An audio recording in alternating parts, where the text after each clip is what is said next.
Live from New Delhi, you're watching DD India Live, India's voice to the world. I'm Tanvi Taneja, coming up in the next 30 minutes. Prime Minister Narendra Modi to visit Kuwait on 21st and 22nd of December, first Indian Prime Minister to visit the Gulf country in 43 years. Winter session of Indian Parliament comes to an end amid protests and counter-protests.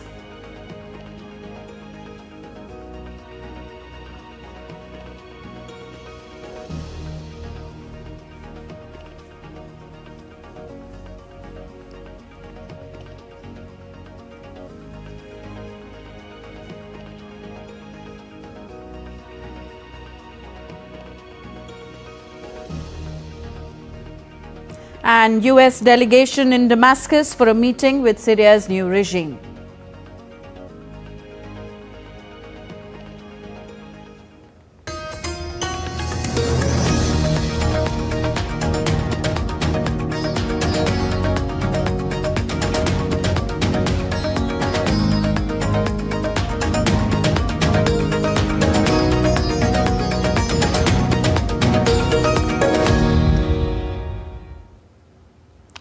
India's Prime Minister Narendra Modi will be on a two-day visit to Kuwait starting Saturday, marking the first visit of an Indian Prime Minister in over 4 decades. The visit is set to cement the historic ties between the two countries and strengthen the cultural, trade and people-to-people connect between India and Kuwait. In a special press briefing, External Affairs Ministry Secretary Arun Kumar Chatterjee said that PM Modi's visit to the Gulf Spik labour camp shows that the Government of India attaches considerable importance to the welfare of all its workers working in a foreign country. The Government of India attaches considerable importance to the welfare of all the workers which are abroad. As I just mentioned, we have a community of around 1 million.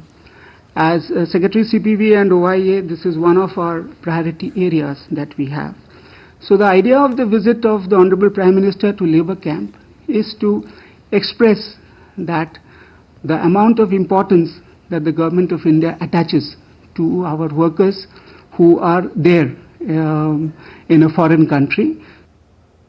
Secretary Ministry of External Affairs further added that the two leaders will hold talks on all areas of cooperation, including trade, energy and defence ties between the two countries. Talks. The two leaders are expected to discuss all areas of cooperation. At this moment, it would be not correct for me to really speculate or say what all they are going to discuss, but definitely we are looking at discussing all areas. Boosting trade ties, boosting energy ties and boosting defense ties would perhaps be a part of the discussions.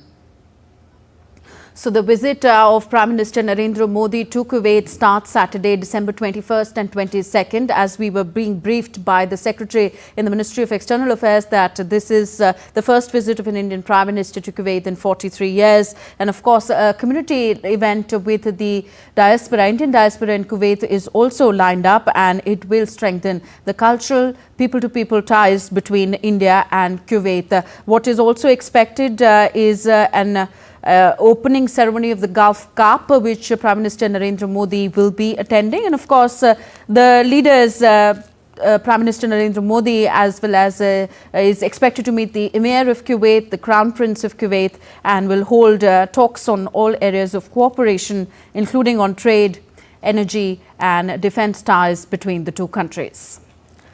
Moving on, both the houses of Indian Parliament were adjourned sine die today. Lok Sabha was adjourned sine die amid protests by opposition and Treasury benches over the alleged insult to B.R. Ambedkar and directions by Speaker Om Birla to members against holding demonstrations at any gate of Parliament. माननीय सदस्यगण, मैं आप सभी से पुनः आग्रह करता हूं कि संसद की गरिमा मर्यादा बनाए सबकी सामूहिक जिम्मेदारी है। संसद भवन परिसर में किसी भी द्वार पर किसी भी तरह का धरना प्रदर्शन करना उचित नहीं है। As the proceedings in the Lok Sabha started, the Speaker called Law Minister Arjun Ram Meghwal to present a resolution for setting up a joint committee of Parliament to examine the bills related to One Nation, One Election. In the upper house, Union Law Minister Arjun Ram Meghwal moved the motion to nominate 12 members from the Rajya Sabha into the Joint Parliamentary Committee. The motion was passed. The chairman briefed the House on the session's productivity, which stands at 40.03%, which is 43 hours and 27 minutes of effective functioning. The chairman then adjourned the House sine die. Speaking on the winter session of Parliament on Friday, India's Parliamentary Affairs Minister Kiran Rijiju said that 4 and 3 bills were passed in lower and upper house of the Parliament respectively. He also said that the Parliament has passed Bharatiya Vayuyan Bill 2024, which replaces the Aircraft Act 1934. It aims to regulate and control the design, manufacture, maintenance, possession, use, operation, sale, export and import of aircraft.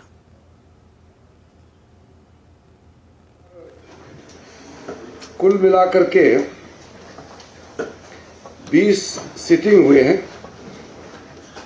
Lok Sabha की और 19 seating Rajya Sabha के हुए हैं। 26 दिनों का सत्र का पूरा समय था। 5 बिल्स लोकसभा में इंट्रोड्यूस हुए हैं। 4 बिल्स लोकसभा ने पास किए। 3 बिल्स राज्यसभा से पास हुई और भारतीय वायुयान विधेयक 2024 दोनों सदनों से पारित हुए हैं। India has witnessed unprecedented progress in youth empowerment since 2014, focusing on key areas including sports. In an exclusive conversation with DD India's Abhishek Mahajan, Union Minister of State for Youth Affairs and Sports, Raksha Khadse, lists out the top achievements of India in the year 2024. She says that the youth would help the young generation share its vision to take the country forward. Affairs and Sports, Ms. Raksha Nikhil Khadse is with us. Welcome, ma'am. Welcome to DD India. Appreciate you giving us your precious time. First of all, how do you want to assess the year 2024 for Indian sports? हमारे लिए काफ़ी महत्वपूर्ण रहा है और आप देख सकते हो कि जैसे पेरिस ओलंपिक हुआ, पैरा ओलंपिक हुआ, chess competition, world cup chess competition हुआ, सभी कंपटीशन में, सभी स्पोर्ट्स में हमारे इंडिया के युवाओं ने, एथलीट्स ने काफ़ी अच्छा परफॉर्म किया। Ma'am, what all has been done for youth के लिए क्या कुछ किया गया है पिछले कुछ सालों में और क्या कुछ आगे सरकार की प्लानिंग है? पूरी दुनिया जानती है कि भारत देश में युवाओं की शक्ति बहुत बड़ी है, युवाओं की संख्या बहुत बड़ी है और इसके लिए आदरणीय मोदी जी भी ये चाहते हैं कि युवा हर सेक्टर में आगे आए। माय भारत पोर्टल के माध्यम से, इस पोर्टल के माध्यम से युवाओं को हम गवर्नमेंट के साथ जोड़ रहे, जितने भी हम गवर्नमेंट के प्रोग्राम ला रहे हैं तो उसमें युवाओं का पार्टिसिपेशन होना ज़रूरी है कि युवा भी समझे कि गवर्नमेंट किस तरह से काम कर रहा है। Are you happy with how women have been performing in sports? Definitely जिस तरह से भारत सरकार में पिछले 10 सालों में खास करके महिलाओं के लिए जो भी काम किए, फिर वो एक ग्रामीण क्षेत्र की महिला रहे या शहरी क्षेत्र की महिला रहे, सभी के लिए काम करने की कोशिश भारत सरकार ने की हुई है और ख़ास करके हम स्पोर्ट्स में भी देख सकते हैं और अभी आने वाली स्पोर्ट्स पॉलिसी में हम प्रयास कर रहे हैं कि महिला कोचेस ज़्यादा आए, जिसके माध्यम से कि महिलाओं का पार्टिसिपेशन स्पोर्ट्स में ज़्यादा बढ़े। How far have we reached to host the 2036 Olympics?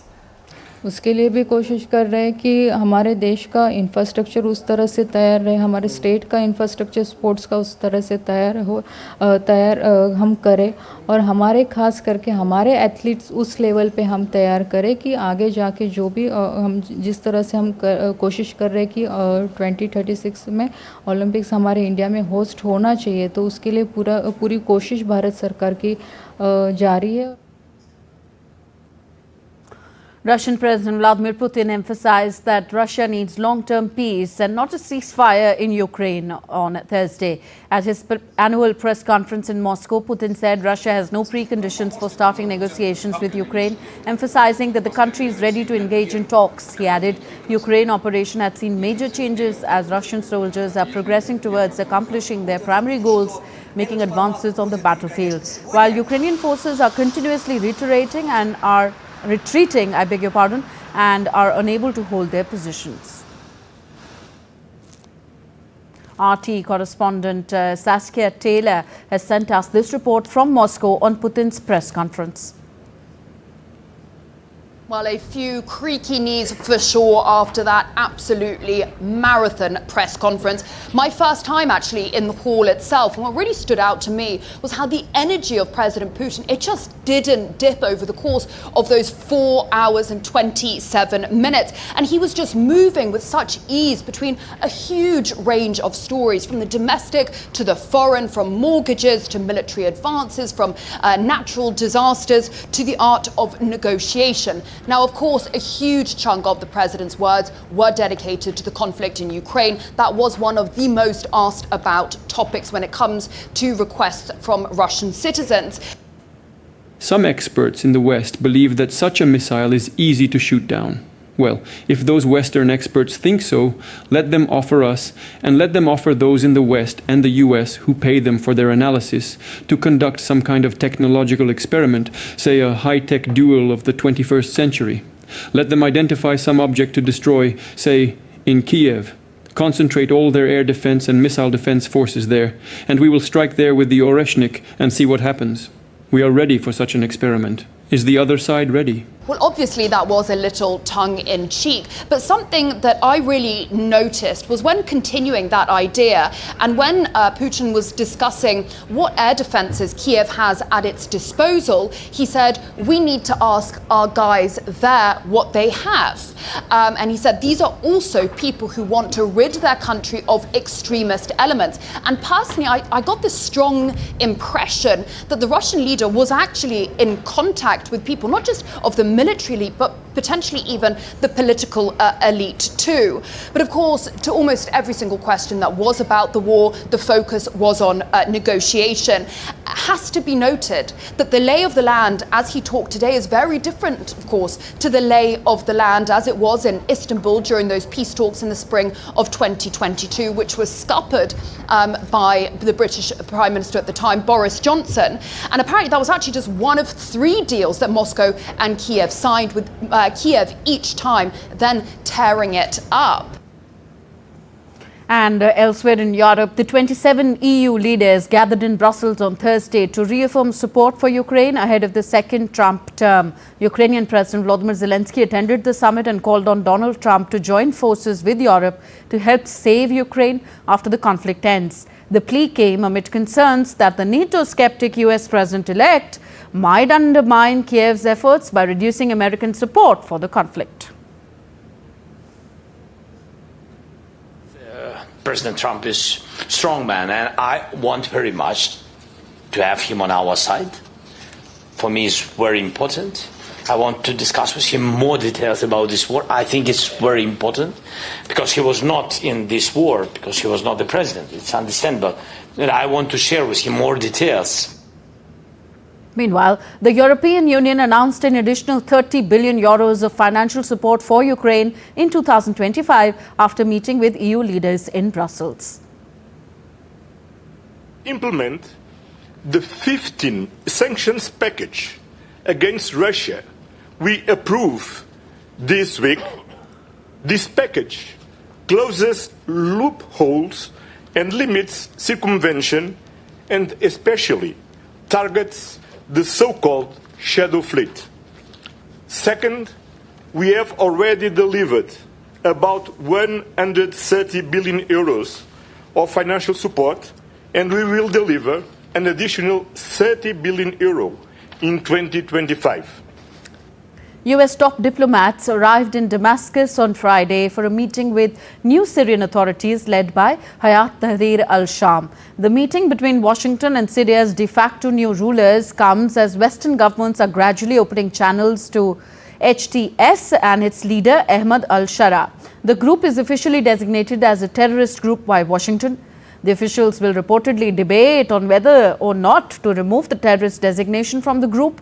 The US officials will speak with Syrians about their vision for the future of their country and how the United States can help support them. This is what a State Department spokesman said. Moreover, they will also seek clues on missing Americans, including journalist Austin Tice. Meanwhile, Syria's de facto leader Ahmad al-Shara has offered a conciliatory tone, saying that Western countries needed to lift sanctions as Syria prepares for a transitional period. Shara leads the Islamist Hayat Tahrir al-Sham (HTS) group that swept Assad out of power early this month, ending the family's 5-decade iron-fisted rule.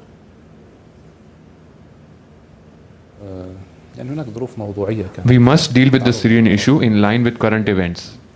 These current events require the lifting of all sanctions because these sanctions were placed on Syria due to the regime that was ruling Syria and had committed all these crimes. So it makes no sense to convict the torturer and the victim at the same time. These sanctions must be lifted, then we will be able to implement our programs for growth and reform in the country. Still to come on this edition of DD India Live.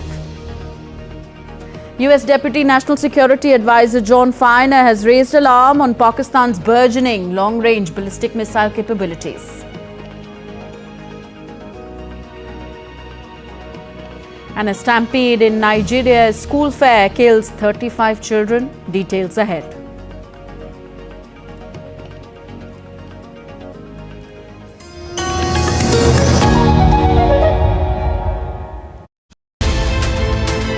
In light of recent developments, can we expect something different with regard to China-India relations, and is there hope for some kind of stability between these two giants of Asia? I think we should be prepared that China will always seek in this period ahead to contain India. It seeks to contain India in South Asia, for instance. It seeks to contain India when we speak of expansion of the permanent membership of the Security Council. It has never been a supporter. It has sought to contain India on various fronts, so it obviously sees India as a rival.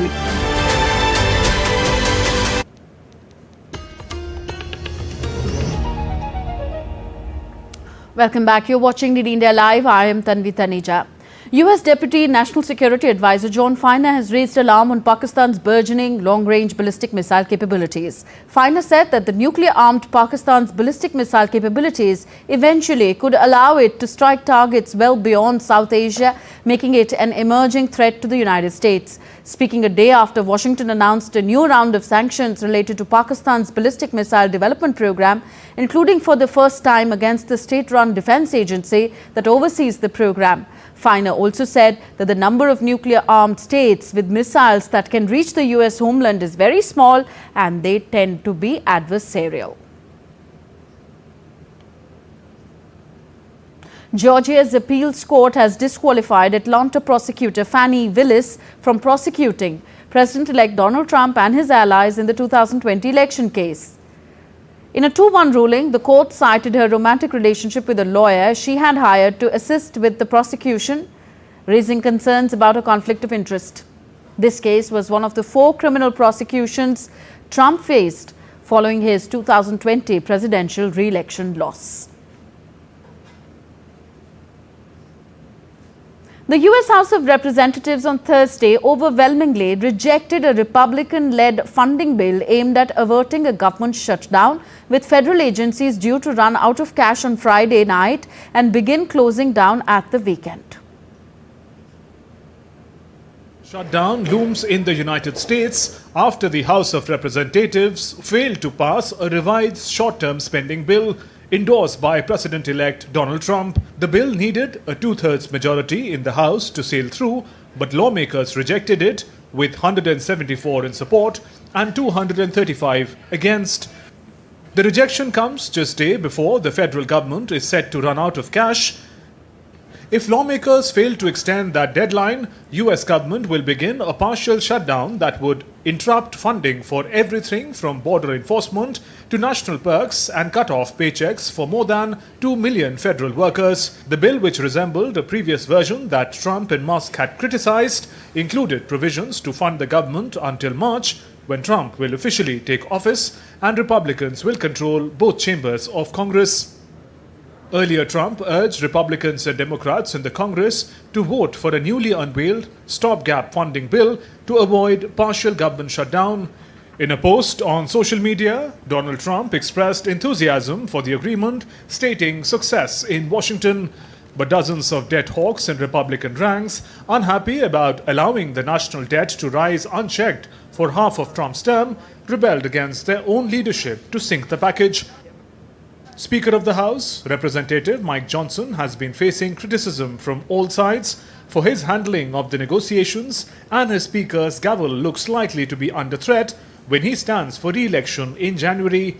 However, Johnson expressed hope that the bill will be passed on Friday night so that it can be sent to the Senate, although the party leadership offered no clear path forward, telling the reporters they would have to meet to discuss a Plan C.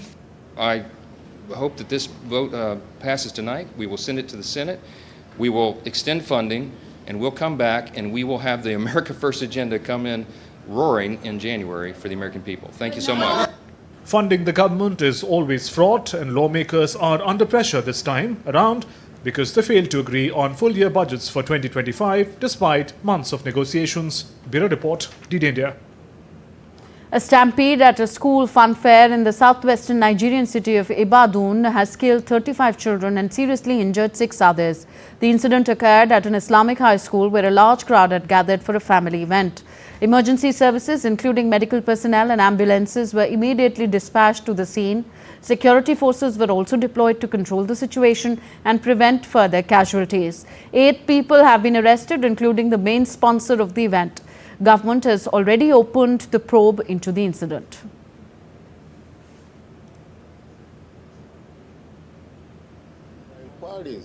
Immediate inquiries that I have made, the security agencies said they were not contacted at all, the police, but the resultant effect of this very careless act is the huge death that we have recorded, unfortunately, and avoidably too. Nigerian President Bola Tinubu on Thursday expressed profound sadness and offered his heartfelt condolences to the grieving families over the tragic incident. And next we take a look at other stories making news around the world. Australian government on Friday pledged $190 million deal to boost Solomon Islands police force. The deal includes multi-year funding, training and infrastructure package for the Pacific nation, aiming for the country to become less reliant on external forces. This decision comes amidst concerns over Chinese influence following a recent security pact. The Malaysian cabinet has given the green light for a new attempt to find the ill-fated Malaysia Airlines Flight 370, which disappeared in 2014 in the southern Indian Ocean. Transport Minister Anthony Loke announced that flight MH370, a Boeing 777 carrying 227 passengers and 12 crew, vanished en route from Kuala Lumpur to Beijing.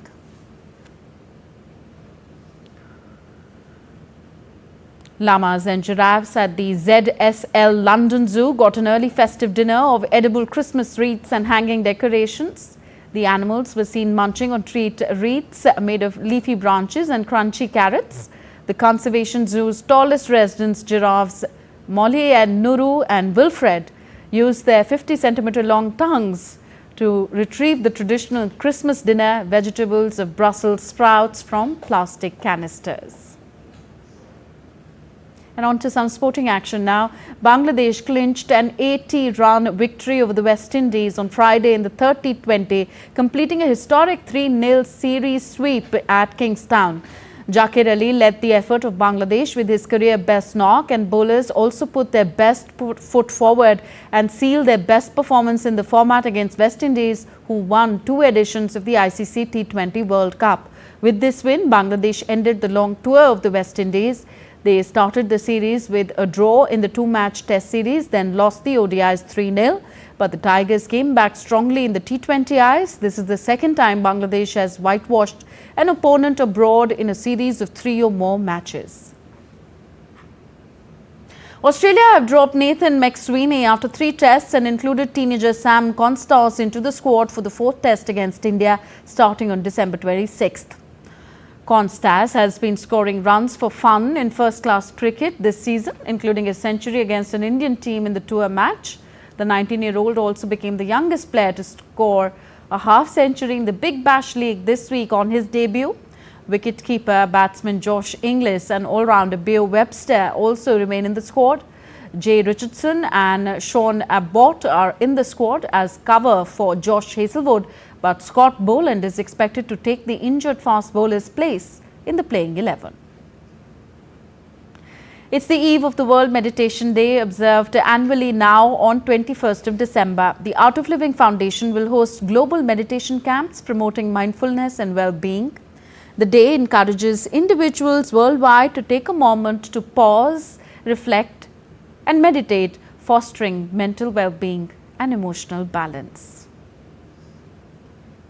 That's it in this broadcast. But before we go, India's public broadcaster Prasar Bharati has recently launched Waves, entering the field of OTT platform. Waves provides a complete infotainment ecosystem to digital media and OTT audiences. If you want great content for free, you can download Waves today. So that's all for this edition of DD India Live. Do let us know your thoughts on the news of the day. For those on the go, you can catch all the latest news and updates from India and the world on our DD India mobile app. The app is available on both Android and iOS platforms. You can scan the QR code on the screen to download now. We'll be back with more news as it breaks here on DD India. I'm Tanvi Taneja. From all of us here in New Delhi, thank you for watching. Namaskar.